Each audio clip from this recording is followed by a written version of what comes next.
What's up? This is the DIY Marketing School podcast. I am your host and your marketing coach, Melanie Diane Howe.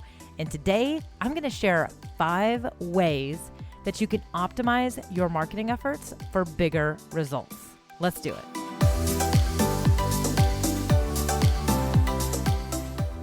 Well, hey. Oh, we are going to talk about optimizing your marketing for bigger results. I feel like I always say I love this topic when I open up these podcast episodes, but I truly do love all these topics, which is why I'm talking about them. So I guess it makes sense. But optimization is a word I love to use. Like, I use it all the time. It's a great word. I mean, what's there not to love about optimize or optimization? The process to make things better, more functional, more effective, perfect, right? Optimizing is a good thing. So what do I mean by bigger results? What I mean by bigger results is better outcomes for our marketing efforts. Okay, we're doing all this stuff. We're using social media. We want outcomes. We're doing it for a reason. We're not just doing this for our health. And then I also mean bigger results in the time that we spend, meaning we're not going to waste time. We're not going to waste time, money, or effort. And so by optimizing our marketing, we are going to get not only better outcomes, but truly better outcomes for ourselves in how we operate in our business. So I'm excited to talk about it because it's important, and I want all of you to be getting bigger results in all these ways. So today I'm going to actually go through 5 areas that you can focus on that will optimize your marketing. So what do I mean by optimizing your marketing? I know I just talked about the results, but what I mean is like just getting the most out of your efforts, your content, your social media profiles, so we want all this to benefit us, not hurt us or cause us pain without any gain, right? So these are the 5 areas that I want you to get started with. There are a million areas, of course, that you could focus on, and you can always be optimizing. Maybe that's actually what a slogan I should adopt is always be optimizing, because I truly do believe that we should always be looking for ways to improve and get better and become more effective. But these are 5 key areas that I think anyone should either check off their list and like say, yep, got it. Oh, good to go. Sweet. And you can like walk away feeling like you have a really good foundation for your optimization.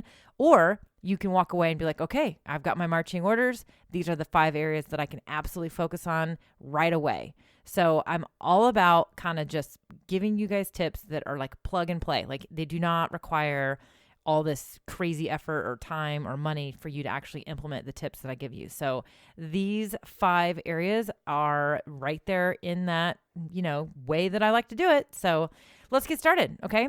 So first, we need to optimize how you organize your digital assets. So digital assets are like your logos, your videos, your pictures, your copywriting files, basically your, even your proposals, your quote forms, your business templates, your letterhead, all of that fun stuff, right? So we need a way to store it and to organize it. Now, you may already have this set up. Great. If not, then this is kind of the picture I want to paint for you. Do you have files on a laptop computer and then maybe files over on a computer at the office? Or maybe, you don't have that, letterhead template because it's on so-and-so's computer, so you need them to email it to you. Or you took these pictures with your phone and now you're sitting down at your computer ready to work on your website and you've got to email them to yourself from your phone. So, or again, emailing somebody else for information. That is not okay. We need to improve this. And I have the tool for you. It is called Google Drive. Now, other versions might be Dropbox. That's another really, really popular one. And then if you're just a super user of Microsoft products, then OneDrive is what you want to look into. But I really like Google Drive for a lot of reasons. It works for anyone. And you can get started with it for free, but you can also upgrade for more storage space, which over time you may need. But I just like Google Drive because I do think it's very intuitive and just about anyone can use it and work with it. So with Google Drive, you can create folders to organize all these items that I described. So, you probably have folders on your computer, right? On your laptop somewhere. Maybe you just have a bunch of folders on your desktop, or maybe you don't have folders and you just have files like all over the freaking place. Well, that's not okay either. But with Google Drive, you can create a folder structure that makes sense to organize everything. And this will really make a big difference in how you work on your business and work on your marketing. Because with Google Drive, you can actually access these files from any device, no matter where you are.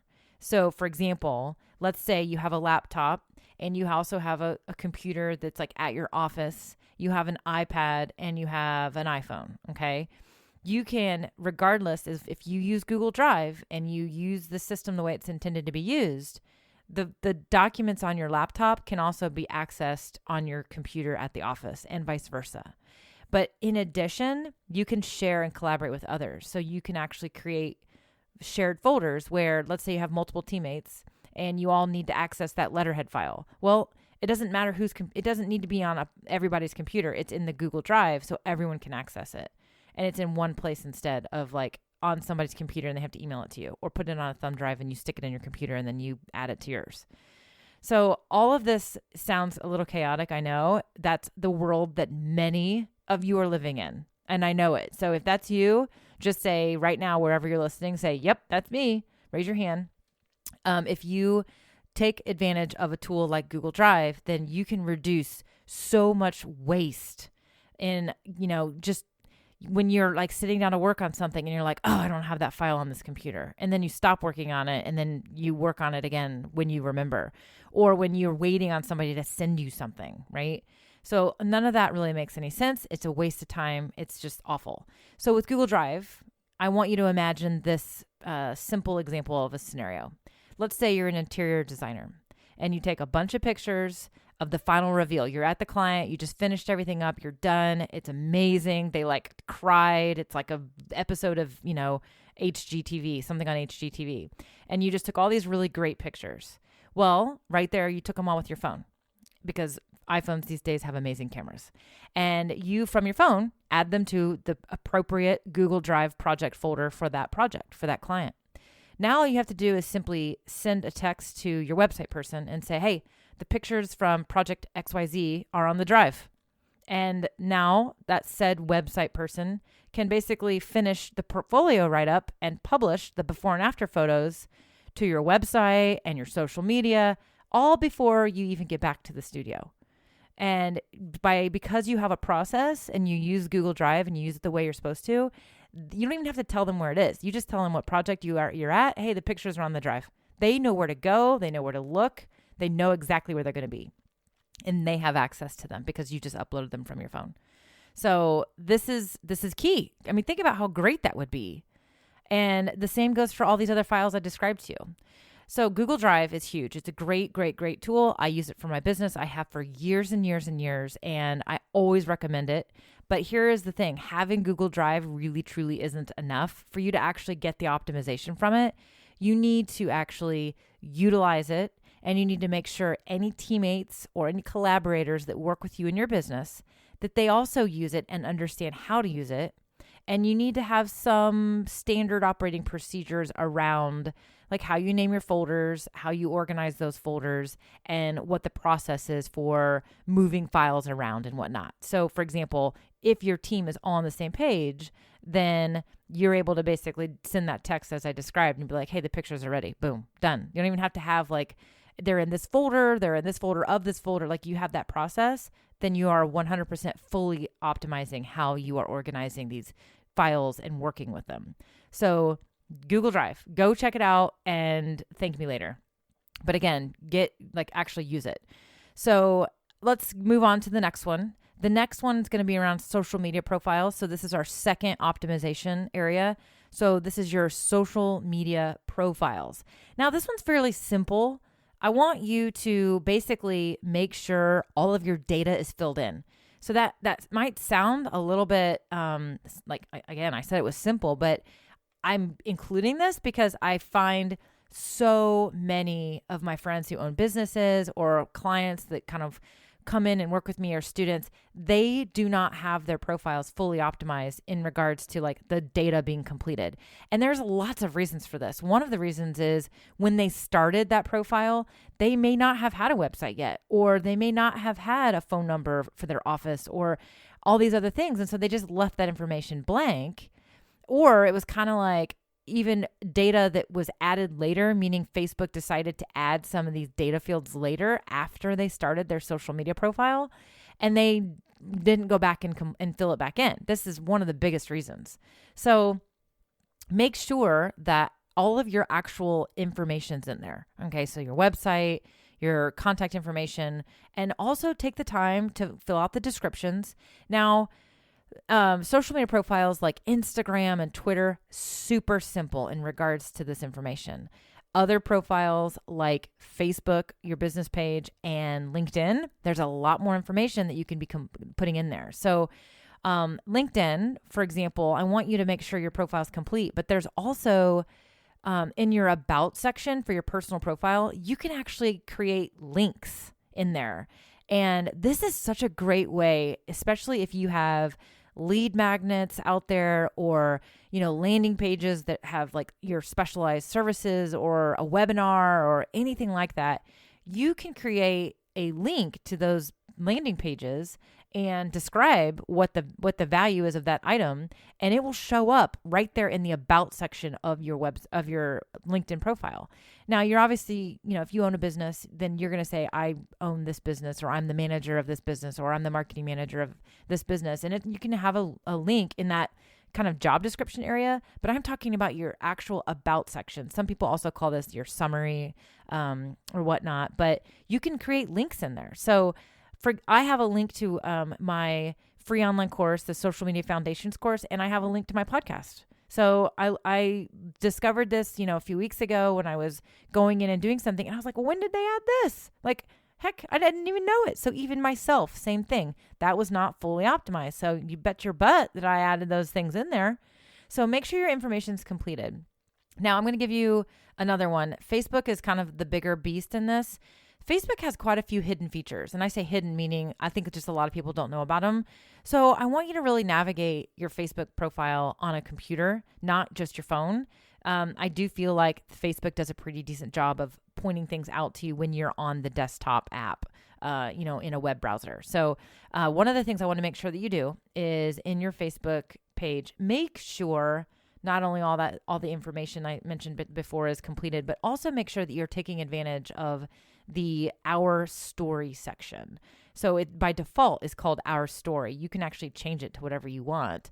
But this is where you can put kind of like a hero image, meaning like a large image, and you can share your story. And it could be an about page. Like it could be the same information that's on the about page of your website. It could be your history. You can make it whatever you want. And you can even have images in there. So it's literally like a little micro web page that is a great way for someone to click on and just learn more about you. Again, this is so important when people are stalking you on social media, especially your business. The other thing I want you to do is consider taking advantage of the services tab that's included in your Facebook profile and add your featured products and services. So this is, great. If you're in a service business, you could have your various packages that you put in there, but these are just little sections. You can put a little image, you can put a price if you have a price, and you can write a very short description of what these items are. So definitely be taking advantage of the services tab in your Facebook page as well. And then lastly, just make sure that you've got, you're utilizing the free call to action button that comes with your profile as well. This is the little call to action button that shows up underneath your cover photo, and it can be learn more, call now, message us, send a message, visit group. Those are some of the examples that they give you, the default examples. And this is a great area for you to showcase something going on right now, and drive traffic to that website, or get more people into your group, or just get more messages or more phone calls. So make sure you're utilizing that for sure. So that's, just a few of the hot ones for your social media profiles that I wanted to cover. Okay, moving forward. So the third place where we can optimize our marketing is how we're using our core content. So your core content is your weekly podcast or your weekly blog post or the videos that you're creating. So that's what I mean by core content. So, this is kind of like your big heavy stuff. And hopefully you're doing this every week or at least every other week, and you're doing it regularly and consistently, and you're able to publish this stuff. Now, what I mean by core content, you need to have at least one foundational piece of core content, one foundational platform. So don't like 1 week do a podcast and then the next week you do a video, and then maybe a couple weeks later you do a blog post, and then you go back to a podcast, and then you maybe do 2 podcasts in a row, and then you're like, oh, I think I want to do this one in a video. That's not consistent, regular core content. So pick one format and do it consistently and regularly. Pick a frequency that works for you and do it regularly and consistently. You can add other types of formats and sprinkle them in the mix, but you need to always have that core, consistent, format. For me, it's podcasting now. It used to be blogging. Then I was trying video for a while, and I was kind of flopping around all over the place. But now my commitment is podcasting, and I'm loving it and enjoying it. So this is my core type of content. Okay, so what do I mean by here's how we're going to optimize our core content. First, you're going to make sure that you're sharing it. Because don't just create it. You can't just create it and then just assume people are going to find it. Make sure if you're utilizing email marketing, which I hope you are, then make sure you're emailing the information to your email list every week. Hey, new blog post is up or new video is up, and share some information about it. But then also make sure you're sharing it on your social media accounts as well. So don't be shy about getting that information out there, because you want to be driving traffic to that core content. But you can also optimize by repurposing it. So I actually did a podcast episode already on how to repurpose your core content, and that is episode number 8. So, go back, get a refresher, or if you haven't listened to that episode yet, be sure to check that out, where I explain what all this means and how you can repurpose your content. But in a nutshell, what I mean is, let's say your weekly podcast can also become a blog post. You can do a written version of it and make it a blog post. For example, I absolutely do that. So I have the podcast that's out there on iTunes and all the popular podcast platforms, but on my website at melaniediane.com, it is also a blog post where I include a little more detail, some show notes, some helpful links, and the transcript as well. So that podcast content that I record and create, I can also take the exact same concept and make a blog post from it. You could also make it a LinkedIn article. And then the other thing is you can break up your core content into usually 3 or 4 at a minimum social media posts. So for example, today I'm talking about 5 ways to optimize your social media or your marketing. Well, that could be 5 different social media tips in tip posts. So that's just kind of the nutshell version. So you can also take your core content and you can use it as a resource for answering common questions. So if you have a private Facebook community, for example, where you might host like a Q&A or people post questions about stuff, well, if your questions are coming up and there are podcast episodes that absolutely cover them, then you can give a very nice, kind, short response and say, hey, this is a great question. I actually recorded a podcast episode about it. Here's a link to it where you can check it out. And then you're not spending all this time regurgitating the same answer. You're saving time that way, but you're also getting more listens or more views on your core content. I mean, that's another great way to be using this core content, is to use it as a resource for yourself and how you support people. So, I love that concept. And then of course, as I do many times, is, you can use it as additional support. So in this particular tip, you can actually go back and check out episode number 8. I'm able to use and kind of build on different pieces of this core content, and it can tell a bigger story when you combine them together. So it continues to support and help people as they're learning these things with you. So I love that tip. That's a big one. That's a really, really big one. So make sure you take advantage of that. Okay, so on to marketing optimization. Number 4, optimization. That is a bit of a mouthful sometimes. Okay, so the 4th area is your website. So your website should make it very clear what you do and who you do it for. In addition, it should be easy for the customer to know how to take the first step with you. So this is done with, various types of calls to action. So some examples that I'll rattle off: sign up here, buy XYZ product now, order now, register now, make a reservation, schedule your appointment, and so on. The examples go on and on and on. But these are basically calls to actions throughout your website that give people instructions with how to take that step, how to actually begin the process of buying from you or ordering from you or doing business with you. And these are typically buttons on your site that will link to a phone number or open up a form that they submit information to, or even just go right into your e-commerce processing solution.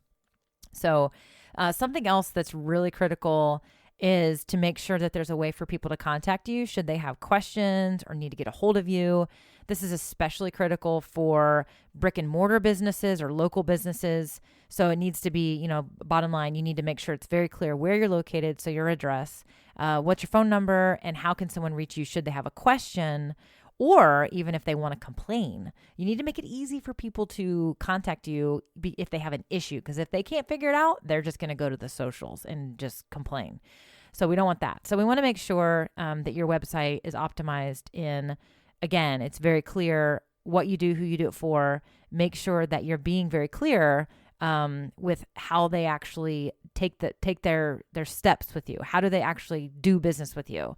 And you need to make this very obvious.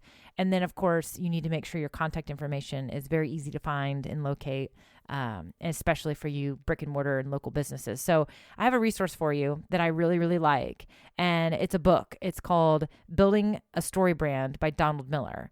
And this book and his resources on his website provide some really, really great tools and insights in clarifying your message, like your online message, and making that process that I just described simple. Because sometimes it's not very easy to just in a very succinct way give that 1 to 2 sentence elevator pitch about what you do and who you do it for. I mean, feels like the reason it feels challenging is because you feel like you are leaving so much detail out, and you are, but there are ways to do this. But he also talks about the importance of this online experience and how it needs to be easy and simple for people. So I love the book. It's a great book. Again, Building a Story Brand by Donald Miller is the book that I want you to check out. So, and I'll link to it. I don't make any money on this thing. I'm not working for Donald or anything like that, but I will link to it in the show notes for you guys so that you have that.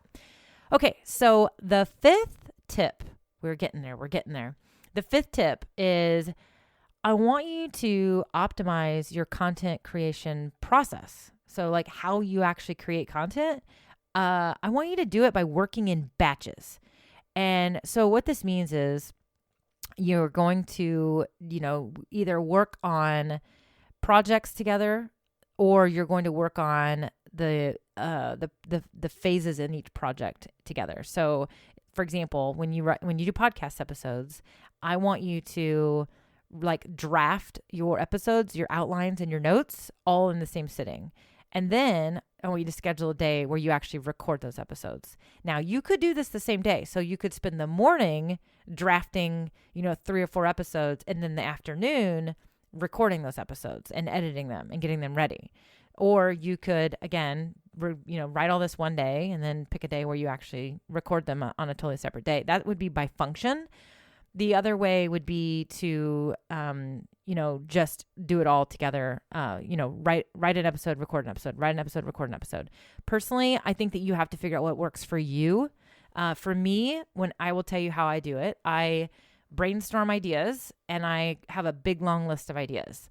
And then I decide when those ideas make sense and what order they should go in.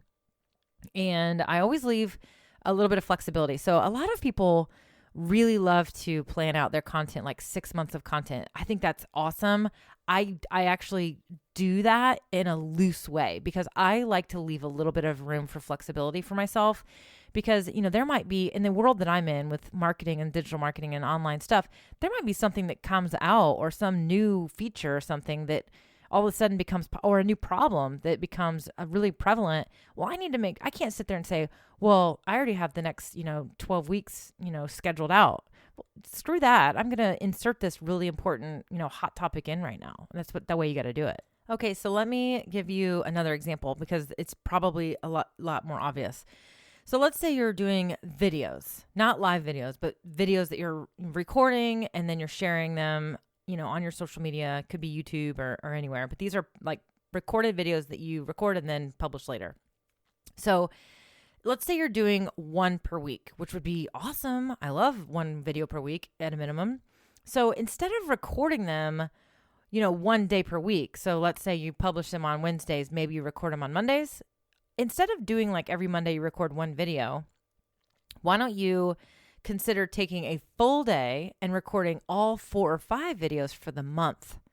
So the reason is because you're video ready that day. Like especially if you're a woman, you probably are, doing your hair a little bit extra fancy. You've got, maybe a little extra makeup on, maybe there's some different outfits you're wearing because you're video ready. But the other reason would be because your video recording equipment and your setup is there and ready to go.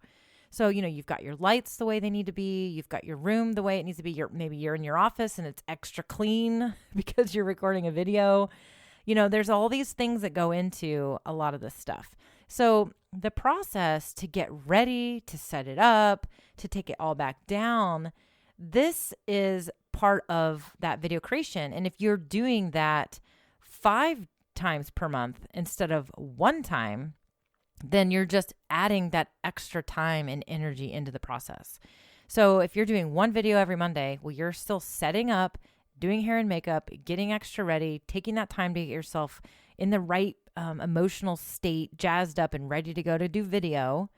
And then you are then taking it all down and you're redoing it again the next week versus you're getting all set up, hair and makeup. Maybe you change an outfit or two, but you're in the mode, you're in the mindset, your studio's ready, your studio, I'm using air quotes. It could just be your office. It could just be your iPhone's on a tripod. I don't care, but it's ready to go. So this process is more efficient. But the other thing is your mindset. You are in a video creation mindset.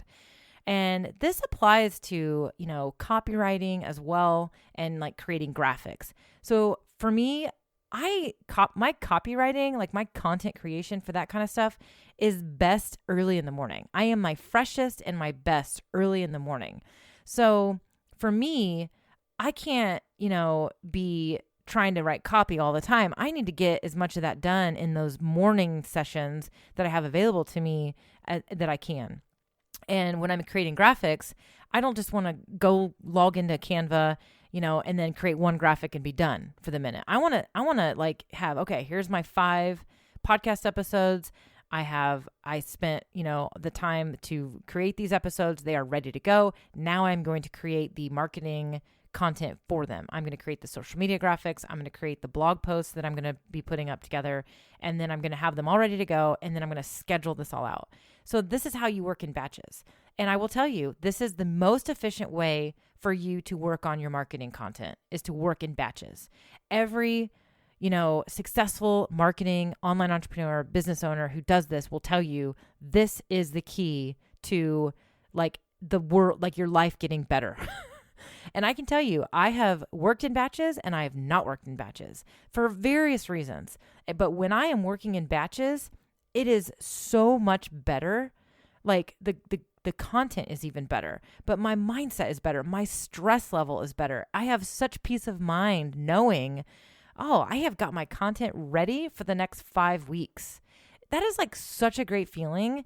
And then I'm able to focus on other stuff and give it my all, my full energy versus always been like, oh crap, I gotta get another podcast episode done. Okay, crap. I gotta get this done before Monday.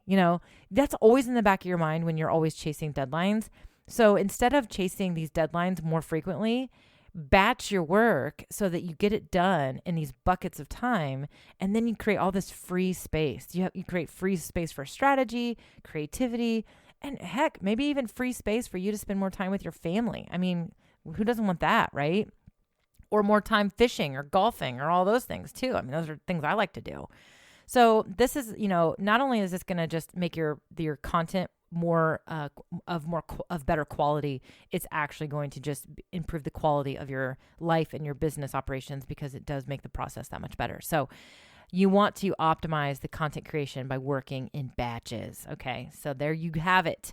That is what I mean by that. So, okay, there's your 5 ways that you can optimize your marketing efforts. So, just as a super quick recap, first, I talked to you about organizing all of your files and using Google Drive to create these folder systems so that you can access these files from regardless of what device you're using or even where you are. Even if you don't have your devices with you, you can log in with any computer and access these files, including the team members who are working with you and collaborating with you in your marketing. And then we talked about social media profiles, making sure your information is complete in there, all the fields are completed, but you're also taking advantage of some of the features that various social media platforms are giving you. Especially pay attention to LinkedIn and Facebook for sure, because there are a lot of hidden features in there. And then third, we talked about marketing or optimizing your marketing by repurposing your core content and making sure that you're sharing it adequately.